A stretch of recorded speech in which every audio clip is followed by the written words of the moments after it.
വിഴിഞ്ഞം തുറമുഖ കമ്മീഷനിങ്ങിന് പ്രധാനമന്ത്രി നരേന്ദ്രമോദി നാളെ വൈകിട്ട് തലസ്ഥാനത്തെത്തും. ശംഖുമുഖത്തെ എയർപോർട്ട് ടെക്നിക്കൽ ഏരിയയിൽ പ്രത്യേക വിമാനത്തിലെത്തുന്ന പ്രധാനമന്ത്രിക്ക് രാജ്ഭവനിലാകും ആതിഥ്യമൊരുക്കുക. പ്രധാനമന്ത്രിയുടെ സന്ദർശനത്തോടനുബന്ധിച്ച് കനത്ത സുരക്ഷാ വലയത്തിലാണ് തലസ്ഥാനം. കലുഷിത സാഹചര്യം കണക്കിലെടുത്ത് അതീവ രഹസ്യമായാണ് പ്രധാനമന്ത്രി നരേന്ദ്രമോദിയുടെ യാത്രാപഥം SPG തയ്യാറാക്കുന്നത്. സംസ്ഥാന പോലീസിലെ ഇന്റലിജൻസ് ചുമതലയുള്ള ഉന്നത ഉദ്യോഗസ്ഥർക്ക് പോലും ഇത് സംബന്ധിച്ച സൂചനകൾ സ്പെഷ്യൽ പ്രൊട്ടക്ഷൻ ഗ്രൂപ്പ് കൈമാറിയിട്ടില്ല. പ്രധാനമന്ത്രിയുടെ വാഹനവ്യൂഹത്തിന് നഗരത്തിൽ നിന്ന് റോഡ് മാർഗം വിഴിഞ്ഞം തുറമുഖത്തേക്ക് എത്താനുള്ള സാധ്യത വിരളമായിരിക്കെ ഹെലികോപ്റ്ററിൽ തുറമുഖത്തിന് സമീപത്തുള്ള പ്രത്യേകം തയ്യാറാക്കുന്ന ഹെലിപാഡിൽ ഇറങ്ങാനാണ് സാധ്യത.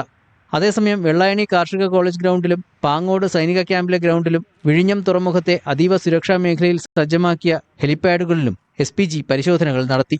ഈ മൂന്നിടങ്ങളിൽ നിന്ന് സുരക്ഷാ സംഘം അവസാന മണിക്കൂറിൽ തിരഞ്ഞെടുക്കുന്ന സ്ഥലത്താകും തുറമുഖത്ത് എത്തുന്നതിനായി പ്രധാനമന്ത്രിയുടെ ഹെലികോപ്റ്റർ ഇറങ്ങുക. പ്രധാനമന്ത്രിയുടെ സന്ദർശനം കണക്കിലെടുത്ത് വ്യോമസേനയുടെയും നാവികസേനയുടെയും പ്രത്യേക നിരീക്ഷണത്തിലാകും തീരമേഖല.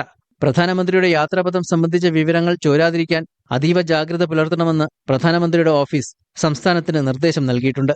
തുറമുഖത്ത് സജ്ജമാക്കുന്ന വേദിയിൽ 2-ാം തീയതി രാവിലെ 11 മണിക്ക് തുടങ്ങുന്ന ചടങ്ങ് 1.5 മണിക്കൂർ കൊണ്ട് പൂർത്തിയാക്കണമെന്നാണ് SPG നൽകിയിരിക്കുന്ന അറിയിപ്പ്.